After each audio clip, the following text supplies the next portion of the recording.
रहीम वअन्हु क़ाल क़ाल रसूलुल्लाहि सल्लल्लाहु अलैहि वसल्लम ला तक़ूमुस्साअ हत्ता तुक़ातिलू क़ौमन निआलुहुम अश्शअर। हज़रत अबू हुरैरा रज़ियल्लाहु ताला अन्हु से रिवायत है कि नबी करीम सल्लल्लाहु अलैहि वसल्लम ने इरशाद फरमाया, क़यामत कायम नहीं होगी यहाँ तक कि तुम लड़ोगे ऐसे लोगों से, तुम जंग करोगे ऐसे लोगों से जिनके जूते बालों वाले होंगे। वह हत्ता तुक़ातिलु तुर्का सिगार अल आयुन हुमर अल वजूह, और क़यामत कायम नहीं होगी यहाँ तक कि तुम तुर्कों से लड़ोगे जिनकी आँखें छोटी हैं, हुमर अल वजूह जो सुर्ख चेहरों वाले हैं, दुल्फ़ल उनूफ चपटी बैठी हुई नाक वाले हैं, कान्न वजूहहुम अलमजानुल मुतरक़ह, ऐसा लगता है कि उनके चेहरे तह बतह की हुई ढालों की तरह हैं।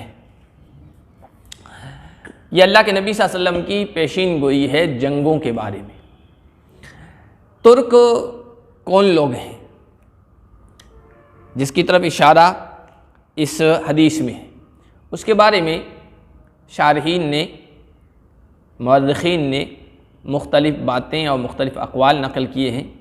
एक बात ये नक़ल की है कि याफ़िस बिन नूह की औलाद में से, हज़रत नूह की जो औलाद थी, जो बेटे थे, उनमें याफ़िस थे, और उसी की नस्ल, याफ़िस की नस्ल में से याजूज माजूज भी है। दूसरी बात यह है कि ये बनु कंतूरा है। हज़रत इब्राहीम खलीलुल्लाह अलैहि सलवातुल्लाह व सलामुहु की एक बांदी थी जो जिसको बनु कंतूरा कहते हैं, तो उसकी औलाद में से, और उसी की नस्ल में से आगे तुर्क लोग, चीनी लोग, ये लोग हैं। बाद हज़रत ने कहा ये मिन नस्ल तुब्बा, कौम तुब्बा जिसका तज़किरा कुरान में आया है 25वें पारे में, उसकी नस्ल में से। बहरहाल इनका जो इलाक़ा है तुर्किस्तान कहलाता है। ये खुरासान के मशरक़ से लेकर चीन के मगरिब तक और हिंदुस्तान के शिमाल से लेकर दुनिया के दूर दराज इलाक़ों तक ये बसे हुए हैं, तुर्क कौम बसी हुई है।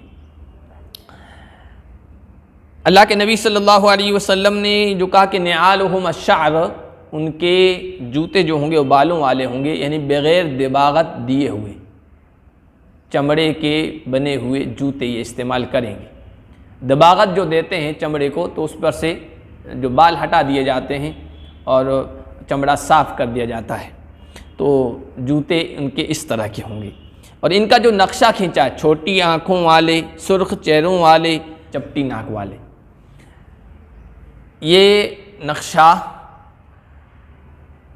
आपको किताबों में भी मिलेगा।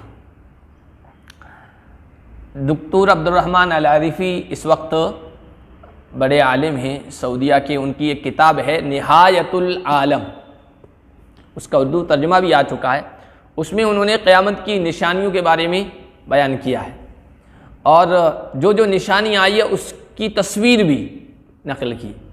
तो ये जो तुर्कों की जो तस्वीर बताई है, ये आपको हूबहू उसी तरह जो नबी पाक सल्लल्लाहु अलैहि वसल्लम ने हदीस में बताई है।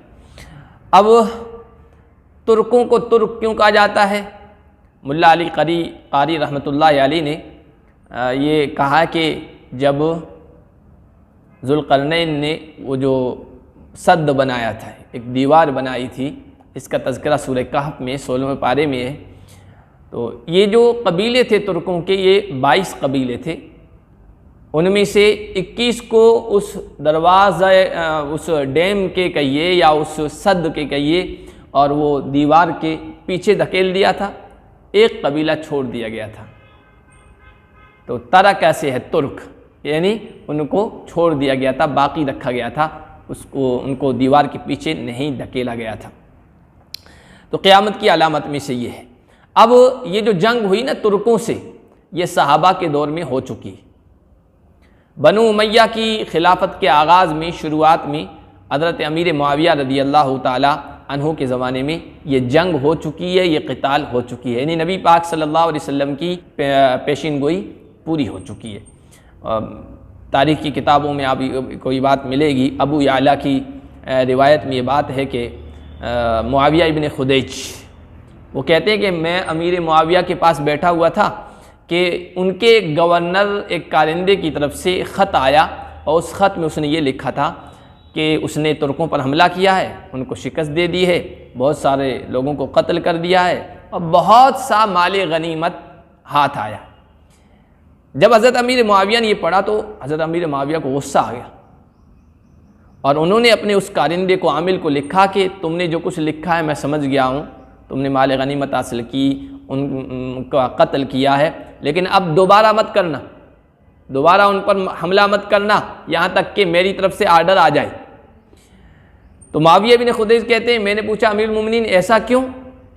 तो हज़रत अमीर मुआविया रज़ियल्लाहु ताला अन्हु ने कहा कि मैंने अल्लाह के नबी सल्लल्लाहु अलैहि वसल्लम को ये फरमाते हुए सुना कि लतज़हरन्न तुर्कु अलल अरब हत्ता तुल्हिक़ा बिमनाबितिश्शैह,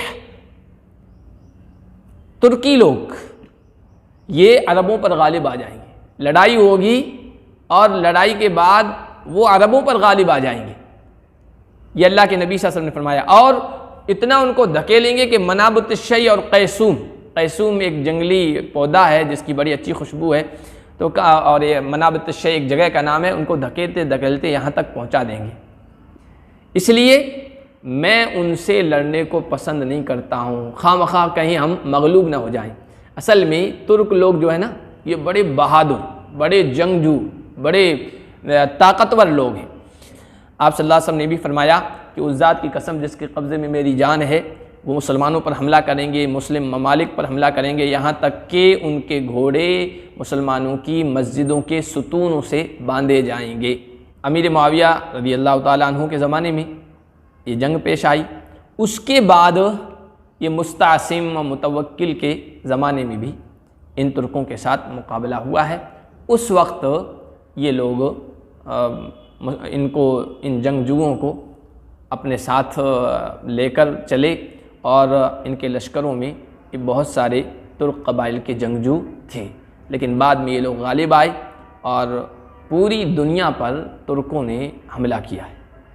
तुर्क लोगों ने, तुर्की नस्ल लोगों ने, ये आपके जो चंगेज़ ख़ान हैं, हलाकू ख़ान हैं, फिर इधर मुग़ल हैं, ये सब तुर्की नस्ल हैं। यहाँ हिंदुस्तान पर भी उन्होंने हमले किए और यहाँ गालिब आए, और फिर वहाँ मिस्र और शाम और हिजाज़ पर भी हमले किए, वहाँ पर भी उनका गलबा हुआ और वो फातह हुए। यहाँ तक कि बाद में अल्लाह तबारक व तआला ने इनमें से बहुत सारों को इस्लाम में दाखिल होने की तौफ़ीक़ बख्शी और बहुत सारे अच्छे अच्छे कारनामे इनके नसीब में आए। जैसे कुस्तुनतुनिया, मौजूदा जो तुर्की है, कुस्तुनतुनिया फ़तह हुआ इन्हीं लोगों की बदौलत। और यहाँ पर आप मुग़लों को देखें तो मुग़लों की वजह से यहाँ इस्लाम का गलबा हुआ, मुसलमानों की तादाद बढ़ी। बहरहाल अल्लाह के नबी सल्लल्लाहु अलैहि वसल्लम ने तुर्कों के बारे में ये कहा था कि इनसे तुम्हारी जंग होगी, और वो जंग हुई।